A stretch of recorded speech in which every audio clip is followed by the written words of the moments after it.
안녕하세요. 오늘 여러분과 함께 아주 흥미로운 자료 속으로 한번 들어가 보겠습니다. 경기도 가평에 있는 청리움이라는 곳인데요. 특히 그 안에 한컴그룹 김상철 회장이 미리 마련한 신우지지가 있다고 해요. 그러니까 미래의 묘자리죠. 여기에 대한 풍수 분석 자료를 좀 깊이 살펴보려 합니다. 네, 저희가 살펴볼 자료는 이 장소가 왜 전통 풍수 관점에서 명당인지, 그 근거를 꽤 상세하게 설명하는 글의 일부입니다. 맞아요. 단순히 여기 좋은 자리래 이걸 넘어서 대체 어떤 자연 조건이 그런 평가를 받게 하는지, 또 뭐랄까 숨겨진 의미는 없는지, 그걸 여러분과 같이 한번 파헤쳐보는 게 저희 목표입니다. 자, 그럼 청리움 이야기부터 시작해볼까요? 네, 충리움은 가평 설악면에 있고요. 서울에서 한 40분? 그 정도 거리죠. 원래는 그룹 연수원이었는데 지금은 교육, 공연, 문화 행사 이렇게 다용도로 쓰이고 있다고 합니다. 가보면 유럽식 건물도 있고 또 잔디마당, 너와집, 연못, 현대랑 전통이 같이 있는 좀 독특한 분위기예요. 아, 그렇군요. 그리고 그 안쪽 산자락에 김 회장의 신우지지가 있다는 거고요. 살아있을 때 정하는 묘자리?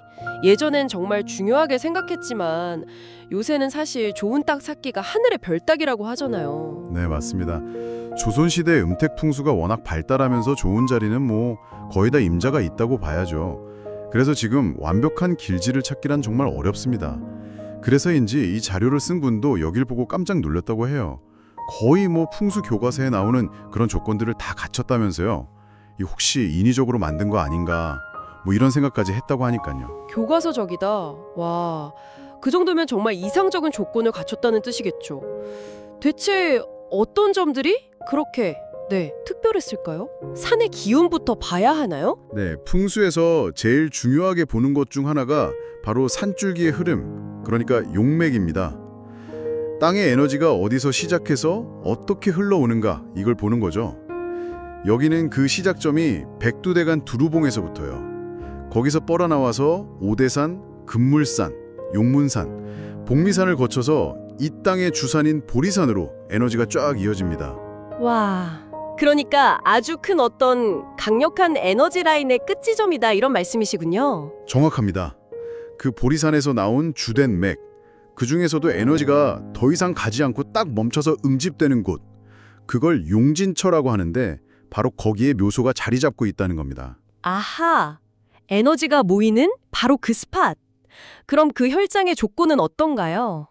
교과서 같다고 할 정도면 뭔가 더 있지 않을까요? 네, 맞아요. 좋은 혈의 증거로 보는 것들이 있거든요. 예를 들면 산의 전기가 흘러들어오는 입수 부분이 아주 명확하고요. 또 주변을 이렇게 둘러싼 지형 있잖아요. 사신사.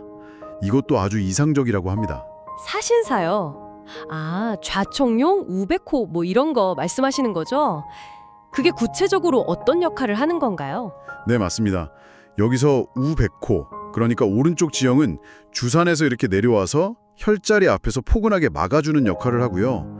좌청룡, 왼쪽 지형은 또 길게 쫙 뻗어서 전체를 감싸 안아요. 그래서 바람을 막고 좋은 기운, 생기를 보존하는 거죠. 완벽한 장풍국 형태라는 겁니다. 혈 자체의 모양도 아주 생기가 넘치는 형태라고 하고요. 이야, 산세는 정말 대단하네요. 근데 산만큼 또 중요하게 보는 게 물의 흐름, 수세 아닌가요? 중요하죠. 아주 중요합니다. 이곳은 산줄기랑 물길 방향이 조화를 이루는 좌선용 우선수의 합법적인 조건을 딱 만족해요. 그리고 더 흥미로운 건 물이 빠져나가는 곳, 수구라고 하는데 그 근처에 크고 작은 저수지들이 있어요. 이게 모인 생기가 쉽게 흩어지지 않게 한 번 더 이렇게 잡아주는 역할을 하는 거죠. 아, 물까지도 기운을 가둬주는 역할을 하는군요. 네, 특히 풍수에서는 우백호 자락하고 이 수세를 재물운, 즉 부와 관련이 깊다고 보거든요. 근데 여기가 이 두 가지가 다 뛰어나니까 기업가의 음택지로는 정말 최고다 이렇게 평가하는 겁니다. 와, 듣다 보니 정말 여러 조건이 기가 막히게 맞아떨어진다는 느낌인데요. 그런데 자료 마지막 부분에 약간 주의해야 할 점 이런 것도 언급되어 있더라고요. 이렇게 완벽해 보이는데 어떤 변수가 있는 건가요? 네, 그게 참 중요한 지점인데요.